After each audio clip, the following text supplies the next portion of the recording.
प्यारे बच्चों, आपने पिछली वीडियो में पास्ट के दो टेंसों की देखी होगी। आज हमें आपके लिए लेकर आए हैं पास्ट टेंस की तीसरी वीडियो, पास्ट परफेक्ट टेंस।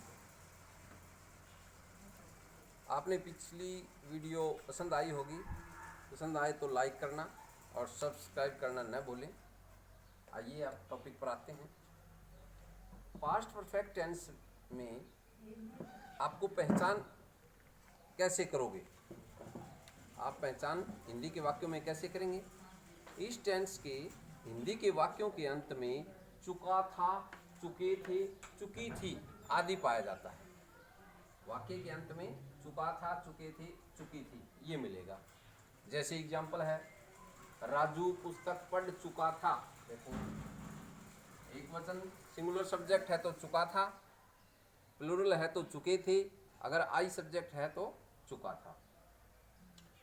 अब आते हैं पहले सेंटेंस पे, सिंपल सेंटेंस या अफर्मेटिव सेंटेंस। इसका स्ट्रक्चर, ढांचा वाक्य बनाने का।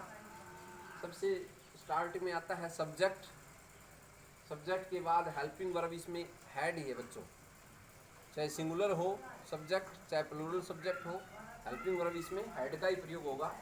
इसके साथ हेड के साथ वर्ब की थर्ड फॉर्म प्लस ऑब्जेक्ट। बिल्कुल समझने में इजी टेंस है ये।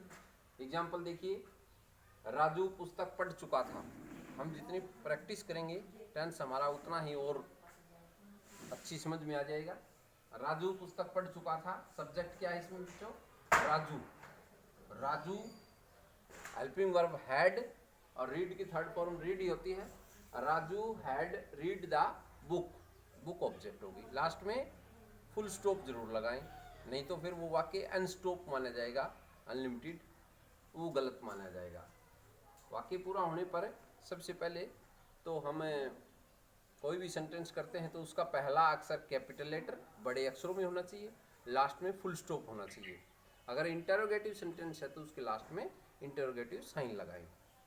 नेक्स्ट लेते हैं हमें नेगेटिव सेंटेंस, नकारात्मक वाक्य। बच्चों सेम वैसे ही है, इसमें सिर्फ नोट का प्रयोग एक्स्ट्रा है। जैसे सबसे पहले आ जाएगा सब्जेक्ट, फिर आएगा हेड और हेड नोट, वर्ब की थर्ड फॉर्म प्लस ऑब्जेक्ट। जैसे एग्जांपल लेते हैं इसी का, राजू पुस्तक नहीं पढ़ चुका था। राजू पुस्तक नहीं पढ़ चुका था तो राजू सब्जेक्ट हो गया, head note read the book, Raju पुस्तक नहीं पढ़ चुका था। अब तीसरा सेंटेंस लेते हैं हम, इंटेरोगेटिव सेंटेंस। बच्चों इंटेरोगेटिव सेंटेंस होता है प्रश्नवाचक वाक्य, जिसमें हम प्रश्न पूछते हैं।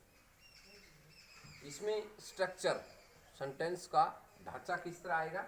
सबसे पहले हेल्पिंग वर्ब आती है प्रश्नवाचक वाक्य में। पहले हेल्पिंग वर्ब, फिर सब्जेक्ट, फिर वर्ब की थर्ड फॉर्म प्लस ऑब्जेक्ट और लास्ट में इंटरोगेटिव साइन, ये लगाना न भूलें। जैसे एग्जांपल है, क्या हम खाना खा चुके थे? क्या हम खाना खा चुके थे? अब इसमें देखिए सब्जेक्ट क्या है? हम। तो हेल्पिंग वर्ब सबसे पहले आती है हैड, वी और खाना की ईट, और ईट की थर्ड फॉर्म बच्चों eaten. Had we eaten the food, और लास्ट में क्या लगाएंगे हमें? Interrogative sign. अब आ जाते हैं हम एक्सरसाइज करने से और भी हमारे दिमाग की जो इमेज है वो क्लियर हो जाती है टेंस के बारे में। पहला सेंटेंस है, मैं खेल चुका था। मैं खेल चुका था। देखो बच्चों इसमें ऑब्जेक्ट नहीं है, छोटा वाक्य है। मैं खेल चुका था, मैं करके दिखा देता हूँ। मैं की आई, हेल्पिंग वर्ब हैड और प्ले की third form played. I had played, मैं खेल चुका था। नेगेटिव बनाएंगे तो I had not, I had not played. अगर इंटरोगेटिव बनाए तो had I played, had I played, last में इंटरोगेटिव साइन। इसी तरह नेक्स्ट सेंटेंस, अभी नहा चुके थे। तीसरा है राम सो चुका था। चौथा है बहन खाना पका चुकी थी, और पांचवा है माली फूल तोड़ चुका था। तो बच्चों पांचों सेंटेंसों के आपको तीन तीन सेंटेंस बनाने हैं। सिंपल सेंटेंस भी बनाना है, नेगेटिव भी और इंटरोगेटिव भी। आशा करूँगा आपको समझ में आई होगी। धन्यवाद।